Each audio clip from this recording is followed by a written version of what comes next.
The conflict in eastern Ukraine has transitioned to a stalemate after it first erupted in early 2014, but shelling and exchange of fire still occur regularly. This tutorial will give a historic brief for the conflict, then focus on what the parties are fighting for, the reasons behind the conflict, where the security incidents mostly occur, and the number of civilian casualties. In February 2014, Viktor Yanukovych resigned as president of Ukraine. This was the result of an uproar from the people. They protested against the decision by Yanukovych not to sign an association agreement with the EU, which he himself had negotiated, but instead chose to enter into closer cooperation with Russia. However, the demonstration soon came to deal with the widespread corruption in the country and the general misconduct of power, with increasing authoritarian tendencies. In the chaos that arose after Yanukovych had to resign, Russia reacted with the annexation of Crimea. Crimea was part of Russia until 1954, but was given to the Ukrainian part of the Soviet Union by Khrushchev. The conflict itself started in March 2014. Protests from Russian-backed anti-Ukrainian groups in Donetsk and Luhansk regions, which were inspired by Russia's annexation of Crimea, developed into an armed conflict with Ukrainian authorities. Pro-Russian separatists wanted separation from Ukraine and to become part of Russia. After the separatists seized government buildings in the cities of Donetsk, Luhansk, and Kharkiv, Ukrainian authorities declared the start of an anti-terrorist operation in the east. Separatists declared the creation of the Donetsk People's Republic and the Luhansk People's Republic in the spring of 2014. The republics were defined as terrorist organizations by the Ukrainian authorities. Russia supported the separatists in building up their military capabilities, and in the summer 2014, Russia intervened directly in the conflict. The Ukrainian forces were driven back and suffered big losses. This was the reason for the so-called Minsk agreements in 2014 and 15, which demanded ceasefire and withdrawal of heavy weapons. The ceasefire has been broken countless of times, and the violence continued with varying degree of intensity. In 2019, the president of Ukraine, Zelensky, proposed a peace plan, the so-called Steinmeier formula. The Steinmeier formula was the topic of a meeting between Ukraine, Russia, France, and Germany, the so-called Normandy format, in Paris, December 2019. Russia did not agree on some of Ukraine's demands, so no peace plan was signed. In July 2020, a new ceasefire was signed and the security incidents decreased significantly. The number of killed was now at its lowest since the conflict began. This was the first time a ceasefire was really followed, and it gave optimism. Many ceasefires were previously signed, but they never resulted in any long-term reductions in security incidents. Both parties have been breaking the ceasefire. In 2021, there was a sharp rise in violent incidents again, and optimism for a solution disappeared. Russia mobilized troops towards the border with separatist-controlled areas of Ukraine in the spring of 2021, but later withdrew their forces. Violence continued in the autumn months of 2021, and there is currently a buildup of troops, Russian troops, along the border with Ukraine, consisting of approximately 100,000 Russian soldiers. By building up troops, Russia is signaling that it doesn't approve of any NATO presence so close to its border. NATO threatens Russia with repercussions if they attack Ukraine. Donetsk and Luhansk regions are located in the east of Ukraine and borders with Russia. They cover only 9% of the territory of Ukraine and have been the most densely populated and urbanized areas of Ukraine. In 2001, Donetsk was the fifth largest city in Ukraine. Historically, Donetsk and Luhansk has had close economic ties with Russia. The region is rich on minerals and has had a large coal and steel industry. After Ukraine's independence in 1991, the economy of the region deteriorated significantly. Government industries became privatized and ended up in the hands of oligarchs, and corruption flourished. The non-government controlled areas of Donetsk and Lugansk regions is about the same size as Montenegro and covers 30% of the overall territory of Donetsk and Lugansk. It's estimated that around 3.5 million people live in the non-government controlled area. According to experts on Ukraine, the conflict is more a geopolitical than an ethnic conflict.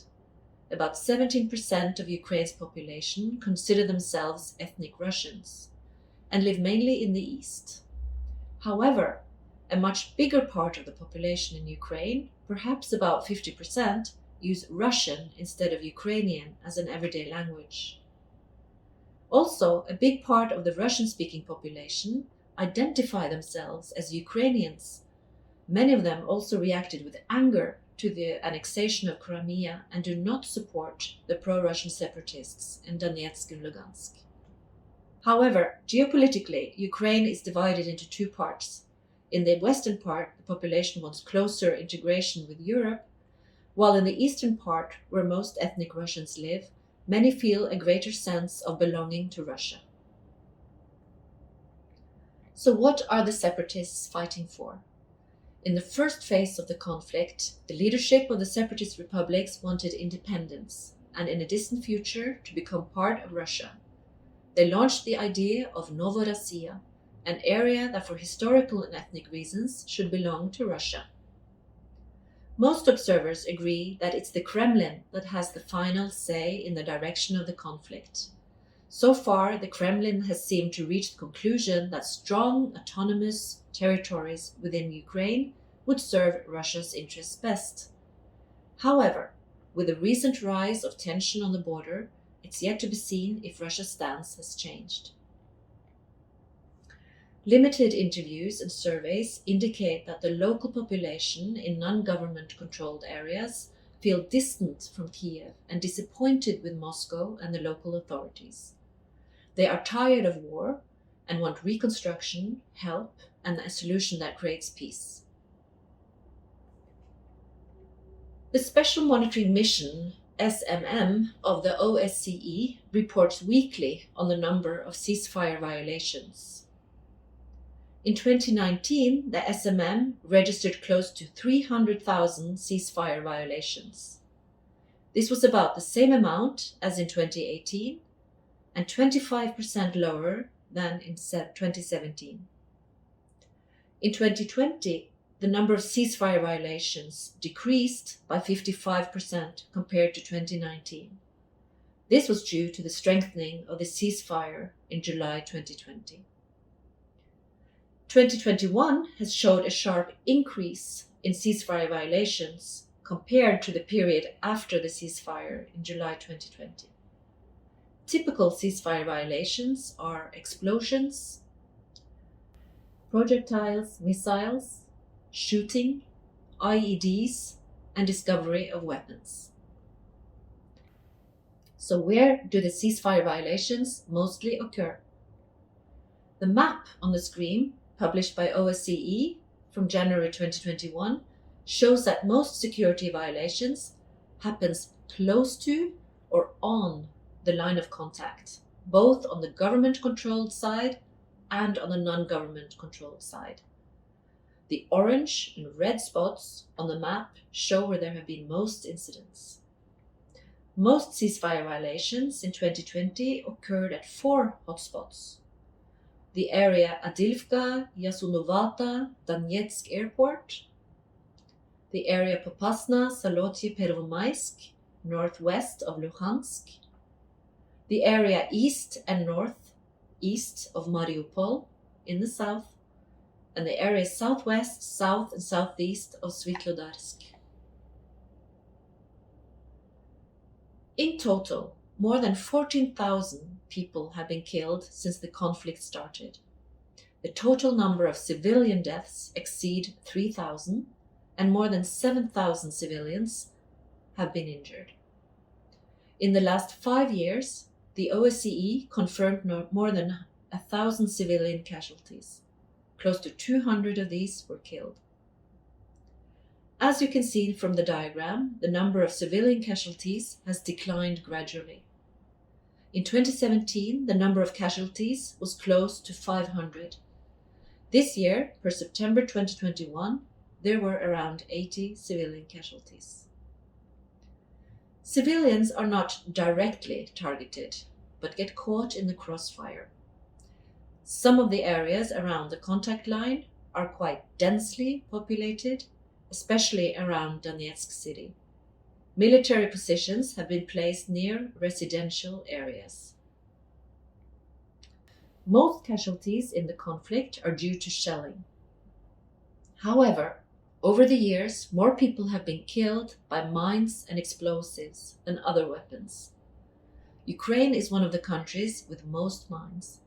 Most mines are in the 15-kilometer broad gray zone around the contact line.